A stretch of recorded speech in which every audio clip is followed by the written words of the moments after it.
Hello everybody listening on this channel. I'm just doing this vid on kind of removing the veil of propaganda that's pretty much programmed into us all. I'd like you to just take a moment, if you have the TV in your room, and flip to a station on a commercial break. Trust me, it won't take long. The next time you see a pharmaceutical commercial, I want you to watch it and pay attention to what's being sold to you. Ever notice that first half of the ad? Happy, caring families, or someone suffering from depression? People who obviously are not really related to any of the people portrayed in the ad and so forth. Then pay attention to the second half of that ad and listen to all of the horribly crippling side effects that could result from this drug or treatment. Record the second half if you can, and read the fine print disclaimers they have that warn of potentially making depression worse, giving the potential of heart disease or strokes. Then I want you to think about any other profession out there that you know of. I'll give an example. Let's say you're a tradesperson. Now, if you were hired to fix someone's house and, you use your trade skills and you ended up making a bigger mess than you had before, would you still have a job? Would that person not give you a bad rating? I mean, they would definitely look into legal recourse against you for damages and restorations, right? Well, it seems that we as a society have become too complacent to predictive programming. We believe blindly in the powers of institutions that are exempt from prosecution, lawsuits, or accountability. I mean, let's say you were checking out your household income for the year and planning out expenditures for what was needed. And although you only made a certain amount, you begin buying more and more luxurious assets that end up being more than what you make. You'd go bankrupt. Anybody would. Regular people would go bankrupt in that case if you're spending more than what's coming in. And they'd most likely have to sell off some of those assets.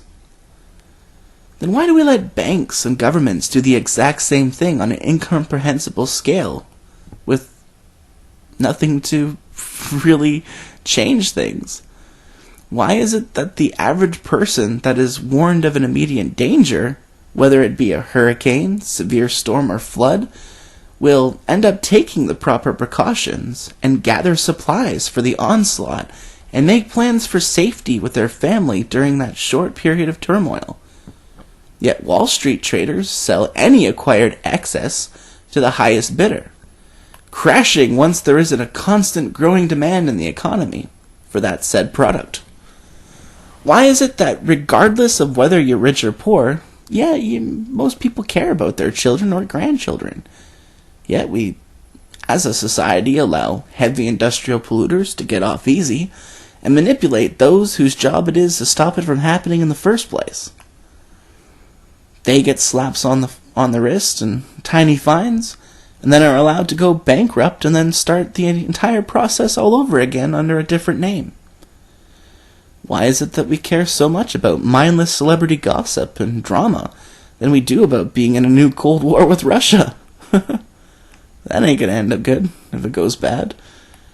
Why is it the nightly news warns you about death from terrorists, guns, and crazy people, when more people die from hospital-acquired infections and injuries?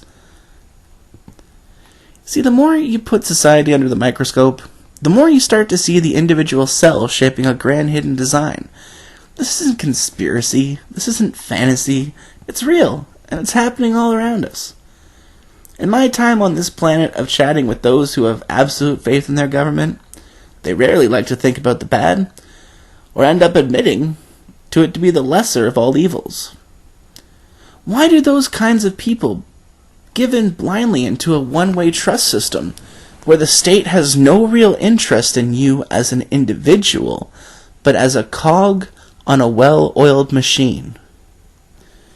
See, we are at a crossroads in history.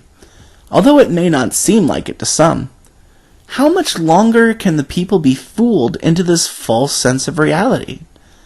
How much higher are food costs going to increase despite the cheaper transportation costs from shipping them with low oil prices?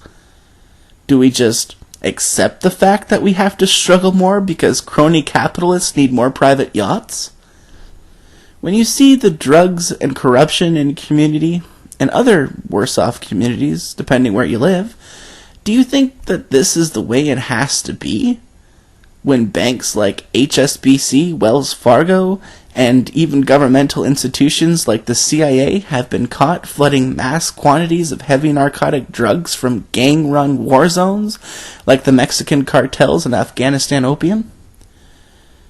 Do you really believe that writing to your local politician is actually going to change things when they themselves have their pockets lined by lobbyists in most cases?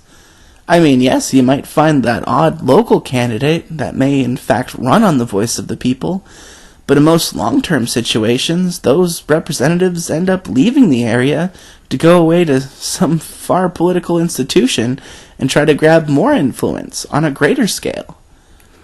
Why is it that cancer rates, autism, and other diseases have completely skyrocketed in the past 50 years?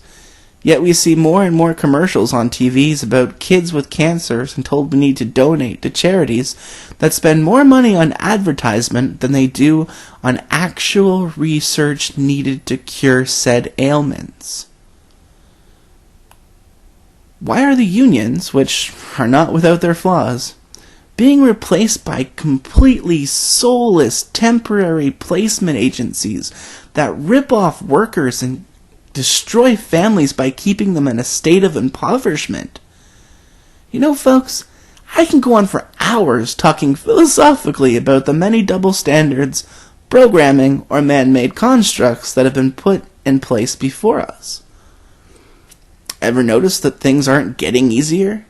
World hunger still exists, so does war and all of its advancing machinations of destruction. Bringing death on larger and larger scales sure has improved. So have predatory lenders. They're doing pretty fine right now. Business is great for the local mortician and tax collector. Hydro and water companies charge higher and higher for the same services put in place for almost a century. The water you drink from the tap isn't as clean as it was. Neither is the air you breathe. We're told by the media that we're not cool if we don't watch, wear, or think along predetermined parameters. If we don't fit into the categories that we ourselves define ourselves to be. We shun those who have their own opinions if they're contrary to our own. Social media has become our obnoxious friend who is nice to your face and likes to play with you, but then runs away and tells all your secrets to other people that you've never met before. It has also become a complete first impressions battleground for people who don't know each other. Just look at the comment section. Within the first 3 or 4 replies of somebody disagreeing with someone, it usually reverts to some sort of shouting match. And then usually someone else will come in there and talk about something that is completely ridiculous, and then everyone kind of just laughs at that, and then they're like, oh, you're not as bad as I thought you were after all. We do have some commonality. Which is just how it goes. I mean, why do we see all the constant manufacturing job layoffs and not raise the alarm? It seems like nowadays, despite some of our technical, electronic, and societal advancements, we're regressing back into a culture on the verge of censorship, obedience, and tyranny. Despite all of these perplexities, we all share commonality. Families, interests, belief systems, or lack thereof, and our ingenuity has kept us alive for this long and even helped us to go into space and, try to begin to understand our tiny little grains swirling around the universe, or multiverse, depending on what you believe in. It's only when you start grasping the fabricated inequalities of this world then you begin to realize that we are bound by other people's perceptions of us and by controlling doctrines. When you start to use the most brilliant word in the English language, why, followed by its equally important who, where, when, and how, then you truly achieve a sort of practical enlightenment. Practical, as it can be used in all sorts of improvised forms. Enlightening because it makes you free of all limitations that were originally chained onto your psyche from childhood. You can challenge the status quo. You can ask them why their system is in place and what purpose that it's supposed to serve you, or what purpose you are supposed to serve it. And you can also make that determination whether or not that relationship is mutual or self-serving. This is where true mindfulness and responsibility stems from, to know our own abilities and limitations without manipulating others. Influence usually comes once another person who is on a different thought pattern or wavelength takes into consideration another person's potential or the merits or faults of their own philosophy. Seeing things for what it is may even be seen as easy to some, yet the communication factor, those ideas may end up having mixed results. It's an experiment every time we convey ideas towards another. For unless that other person's thought pattern is completely known through years of friendship and experience, then there is never a surefire way to get desired responses or thought processes. This is where one must lead by example, so to speak. We have become so collectivized, in order for an individual to effectively cause change anymore, they really have to keep an open mind and trust on their own willpower and dedication. Networking with people that have came to the same realization is really one of the best chances that you have of finding people that share your own mindset, or have improvements or different opinions that you never thought about before. At that point in time, nothing else anyone can say intellectually can bully you into conforming into antiquated systems of beliefs. The truth is, we only have one shot at this life, unless you believe in reincarnation, and really the secret of life is what we make of it. Someone who craves power can have all they could want, and still feel like there's a giant hole that exists within them. Just like a loving single mom or dad will struggle to make ends meet, and sacrifice a lot of stuff that they wouldn't have to deal with if they were single or without a kid, and still find some of the best joys of this life in nurturing them. Once you get to know yourself and hone your strengths and weaknesses, then any criticism carelessly thrown at you will have absolutely no meaning whatsoever, unless you let them get to you. Ultimately, it's up to you to find your own path, nobody else. The more you think for yourself while being mindful of other people's struggle, the less control any outside external force can have on your well-being. This isn't me telling some crap about the secret to try to get you to buy into some ideology. This is me sharing general truths that we forget about and unwillingly or willingly ignore. So research different sides of debates and arguments. Offer your proofs that you hold as true, and share and be mindful of others when able. Offer criticisms, offer solutions, do what you can. Know when to say something at the right time and when to go maverick and give it your full effort. Knowing when to raise and lower your shield is an essential skill to make your point, while not getting taken advantage of or manipulated by guilt trips or violence. Well, that's all I can think of right now. I just wanted to share that with the world and let you all know to keep on rocking. And, it's going to be kind of a slippy slope when we're coming into 2016 when you're looking at all the economic news. And, there are plenty of people that have been saying that this is the year for it, and you've been having people say that for, a couple years now, but it's starting to look like the... when you're looking at European countries that are talking about getting rid of cash, you're practically taking away not only the average purchasing power, not only the privacy of what that purchase is for the average person, you're making it so that it's a complete technocratic control grid, because those banks will know exactly which purchases you make, and how are we supposed to know that the government won't implement that?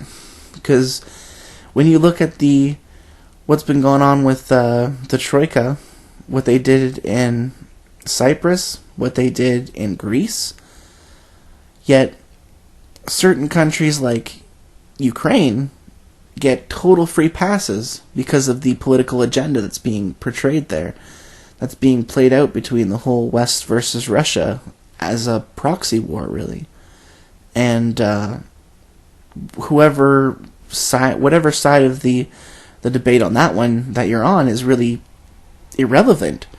The fact that this is double standards, where Greece has to pay their debts, well, Ukraine gets to ease off on them or not have to pay them, or the whole having the gas cut off and energy and all that jazz is just kind of, it's hopefully better and cooler heads prevail. That's all I'm saying in that regards. But it is looking that economically this year may be the year where we have a 2008. Seems to be in like 8 to 10 year cycles that we're having now because of just this fiat money system. It's not bringing wealth. It's not bringing stronger economies to the world. It's making it so that manufacturing jobs are going to the cheapest producing countries, and even China has felt a slowdown in GDP, so much so that it's really hard to get a good actual statement from the government, because they were doing so well for a while, and having them to actually try to bite down and say that their growth has slowed from double digits to single digits is quite concerning to them, and it's very hard for them to do as a communist country that is very controlling of its people. I mean, just look at Sesame Credit, when Extra Credit's a good YouTube channel, did a really good one on that. I think I've mentioned that system before, which is really kind of scary. But, or I might not have, because I've been talking to a lot of people recently. But, yeah, I just want everyone to hang in there, It never hurts to prepare. I mean, we've came to a point in society where, it used to be in the 70s, the 80s, and 90s. Well, not so much the 90s. We had the one recession that was pretty bad, and also some hard times in the 80s. But, I can't really say. I mean, like, even in the 70s, there was the gas crisis with Iran, but that was more of a political aspect of things. But it's gotten to the point where it makes sense, instead of buying that second luxury vehicle, to maybe look into possibly finding a place to go where, in case things go wrong, or spending money to get, food. I mean, each year, if you have, if you do a yearly replacement thing or if you have food that's dehydrated that does last for quite some time, I mean, it's at the point where, it's not that crazy to stock up on that kind of stuff. Because, I mean, when you look at what's gone on in Michigan with their water, where they've gotten so contaminated that they're giving, a case of water per family? And when you've got 4 or 5 kids, that's like, one bottle to lather up, 1 bottle to rinse? And if you got kids, they're going to waste a little bit, a bottle or two. I mean, it's just gotten to the point where then you make those black markets, where these black market economies show up with people that are, you're paying more for pop than you are for, for other, I mean, not pop, but more for water than you are for other different stuff out there. It gets to the point where the price skyrockets because people are looking to make an opportunistic buck off of it. And you look at all the water rights that have been eaten up around the world by companies like Nestle, and the mainstream media doesn't like to report on that. I mean, this is stuff that we're going to have to eventually, it's going to become a crisis if we don't find better ways of managing things. I mean, people talk about population increasing and stuff like that, and they do make some good points, but overall, I mean, I don't think we should really, I mean, they're also talking about how it's going to be harder because of global warming, but there's a lot of suggestions out there to say that by 2030 we might be going into an ice age. Another funny thing, if you look on YouTube, there's this old show from the 70s called In Search Of, and it was hosted by Leonard Nimoy.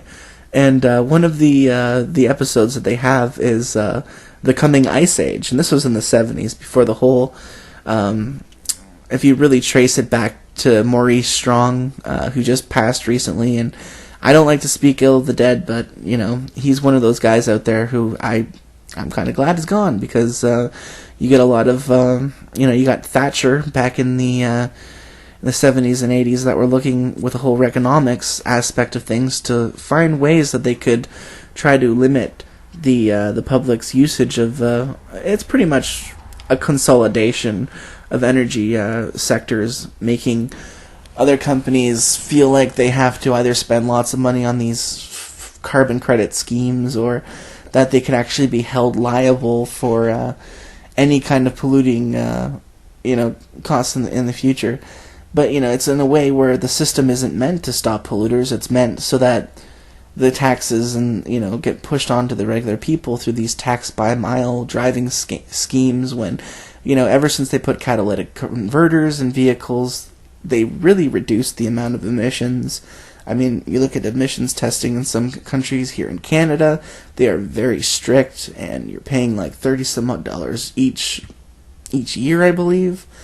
And meanwhile, they have giant coal plants that are being started up in China, to the point where their air is so poisonous, and you get these Fortune 100 or 500 companies that are pretty much exempt from a lot of these carbon schemes, or they have these people that fly around all over the world in these giant private jets using ridiculous amounts of fuel, and then justify it by buying a carbon offset because they paid like $70,000 and another $100,000 for an offset. It's the regular person is not going to be able to afford that.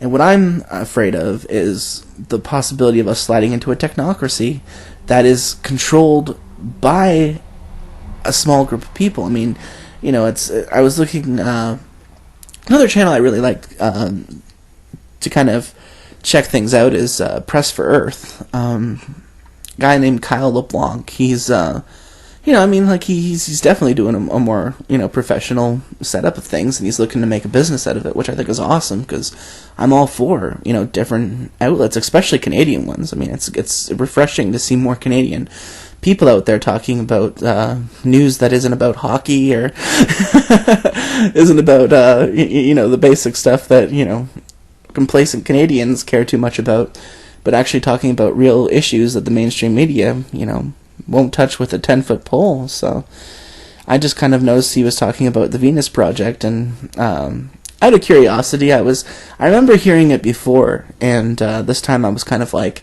what, I want to find out what the whole it was the guy Jack's I don't know, if you ever check the Zeitgeist movies, that's where I first remembered him from, because I watched all three of them, and I really kind of liked on YouTube because of the whole different aspect, and I wasn't 100% sure, like I never knew about the whole zodiac thing before, and how like Osiris and other historical gods before the time of Jesus all really much shared the similar kind of stories, even Gilgamesh with the Great Flood and Moses. So I mean, that was pretty cool. But he's actually one of the Jax. I can't remember what his last name is. He's very, very famous. He's done a lot of work in kind of like the sustainable living cities with the giant circular patterns and stuff, which is really cool. I mean, it was actually, I was looking at a lot of it, and it was talking about making a society based on science and technology and stuff, and getting rid of hunger, and also getting rid of the financial system. And for me, I'm kind of thinking, like, for that to happen, you'd almost need either like a post-apocalyptic kind of world, or like a complete change of social consciousness. And we are far from that right now, but we are getting close. I mean, you look at X-Files, they're coming back. I mean, there's 13.5 million people, and even though they're more about like the alien factor and stuff like that, I mean, I think it's pretty cool that they're getting the geoengineering. They're getting. I mean, I was very skeptical of geoengineering way back in the day, until I started looking at the actual U.S. filed patents, and seeing so many of them really kind of woke me up a bit to that, and also the reports about the dimming of the I guess, was it the Earth's atmosphere, or is it the sunlight that's coming to Earth or whatnot? I think is 30% more than people were for a while. I thought it was kind of interesting because they were talking about whether or not it was directly related to aerosols, like aluminum in the atmosphere, or if it was due to the sun dimming, and apparently it seems to be both. But considering the sun's kind of reaching a bit of solar inactivity, even though it's pretty much on a certain cycle. So it should be interesting to see how that plays out. I mean, I do like to believe that science has our best interest in things, but when you look at big pharma, how that's taken over pretty much, like when we've gotten to the point now where, like I was saying before with the pharmaceutical ads, or even if you see the legal ads that usually follow these pharmaceutical ads, so it's like, you or a loved one suffered certain effects or death from this such and such drug or chemical. If so, phone 1-800 or the law offices of blah blah blah blah blah. It's definitely a multi-billion-dollar industry that's going out there for lawyers that end up suing people that not people, but trying to sue the companies, and in the States they can't even really sue the companies anymore. It's a whole vaccine kangaroo court, which they end up having to go through this long drawn out tribunal, which is like so biased and just completely corrupt. They want like all your medical records and you have to prove so many different things when the average family does not have the money or the resources, especially poor families. That's what it really kind of targets the most, to be able to say, hey, listen, your drug was not 100% safe and effective. Look at Bayer, their scandal in the 80s, knowingly selling HIV-tainted medicine to hemophiliacs. And I'm a mild hemophiliac. I actually got this thing called von Willebrand ever since I was a kid. It's missing like a certain factor or whatnot, and just to think that taking like medication like that when I was younger, if I was a little bit born in the early 80s as opposed to like the mid to late 80s, who knows, maybe there would be something like that. But it's just crazy that they willfully took the decision to sell HIV tainted medication. It's just crazy. But there's also plenty of cases where stuff has gone bad. Even if you look at like the flu shots and stuff like that. So whether or not you decide to get your kid or your loved ones with a flu shot or vaccines, to me that doesn't really matter. That is your choice, But what gets me is those people who get pissed off at anti-vaxxers because they really care about their children, or have sick kids, or even may have had kids that have had problems or allergic reactions to certain either vaccines or different injections, like and just really care about the well-being of their kid, and just don't want to do the whole vaccination thing that way, or request cleaner vaccines, because they do have cleaner vaccines, but they are more expensive, and generally usually given to the people that opt out of the regular vaccines, like doctors and whatnot, who are actually smart enough to the thing. But there are also a lot of people that blindly believe it. All I'm saying is, I don't think that it's right for people who do vaccinate their children to want to have the rights, the parental rights, that, parents having their kids taken away because they care about the health and well-being of their kid, and that may be sickly or for whatever reason, or if they don't have that exemption. I do believe in the right to informed consent. That's the reason why, after the whole Nuremberg trials with Mengele and all of his sadistic experiments that they passed, the right to informed consent, and that you can't give someone something harmful if they forcibly put it into their body if they're either not aware or not 100% sure of it. And we do not have 100% safe and effective. No matter what you say, no vaccine is 100% safe and effective. And that's just one of the many aspects of the scientific community right now. The scientific community can't even get their models right for climate change. And there's ClimateGate was it was a legitimate, when you have these IPCC members talking about they need to hide the decline, and they're supposed to be notice that NOAA and IPCC and a few other groups that are still getting their funding from the same kind of people are the main pushers of these huge movements, which is why I'm very skeptical of them. I mean, I do believe that we need to do something that does protect the planet and does, I would be all for better forms of energy. I mean, they got Tata Motors since 2009, and I have already ranted about this, that have had a compressed air cylinder car. And they can't tell me that they don't have the billions of dollars out there if they really wanted, or to go to a bigger car company that has the money, that probably spends as much money as it takes to develop an compressed air cylinder car, than it does to pay off all the people that end up dying from their factory defects. GM has not had a good track record, and most of the car companies have kind of had a lot of recalls, but that's because we bailed a lot of the North American car companies out, but then never put any kind of safety or change up of the way the management was done. Same thing with the banking industry. When you look at the aspects of society where we have it is a pyramid-shaped power structure. It's not so that they encourage outsiders that come up with new ideas that are willing to put things. Energy suppression has been a thing for about 100 years. Energy suppression started back when Nikola Tesla wanted to build Wardenclyffe Tower and make wireless transmission towers that would have an antenna attuned to a certain electromagnetic frequency where it would pick up from a certain distance after bouncing stuff either through the ground or off of the ionosphere, and having power for everyone, so that all you needed to do was buy an antenna. But as soon as J.P. Morgan found out about that, he withdrew the money that he put into the initial Wardenclyffe Tower when Tesla sold a lot of his patents to get the money after he got screwed over by Westinghouse. But, I can't say anything bad about George Westinghouse because, he did everything he could to fight. He put brakes on trains to stop linemen from getting killed.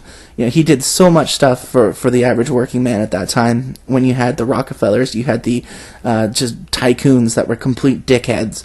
You had the excuse my language, sorry. You had the Lord Kelvin and Edison that was ruling with the old school thought of pretty much just shunned the whole idea of alternating current with Tesla. And Westinghouse really gave Tesla a chance, gave him the funding, gave him the opportunity when they illuminated the World's Fair, and I'm just saying, that's a huge long story, and I could probably do a whole another video on that itself, but when J.P. Morgan took the funding out of Wardenclyffe Tower, that completely just broke Tesla, because he knew he wasn't going to have the money to try anything else like that. He had one laboratory that happened to get set on fire under mysterious circumstances in New York, and that's when he ended up going to Colorado Springs and doing his experiments there. So, it's not like we haven't had the opportunity to get off of fossil fuels and get off of stuff that, when you look at not just how oil affects modern society, but how the control and the interests of oil has pretty much, a lot of people, all those people in America that are talking about how Russia is bad and how Russia is evil. Yeah, Putin, he jailed his political rival at first when he won originally, and I don't agree with that. They've got their oligarchs too, but they're not trying to push GMOs. They're actually, trying to, encourage more family. They're trying to survive. And yeah, they're corrupt, but look at the States. They have completely waged an empire off of the U.S. petrodollar. It's never about democratic or human rights when they go into a country. It is about any direct threat to the U.S. petrodollar must be squashed. That's pure and simple. If they don't have a dictator that's friendly to, either trading or selling whatever their either oil or resources in USD, then they're pretty much not going to be seeing the light of day. You look at it, a lot of Bashar was democratically elected, wasn't Gaddafi? There were also secular leaders keeping things afloat. Saddam was no Boy Scout, but he kept that whole region from falling into the chaos that it is today. And I'm just saying that we have the ability to change things, but it's being completely denied. And I think everyone who's kind of got like a sense out there what's going on, or is aware. I mean, you probably wouldn't be listening to this if you didn't have, or you could be one of my friends from RuneScape, and if that's the case, then thanks for listening to me. I try not to be as nuts as usual, but yeah, no, I'm just bringing up points, and thank you guys very much. I'm gonna kind of leave it off now because every time I keep thinking about something else, I kind of go on for another 5 minutes. So you guys take care out there, and have a good one. Bye.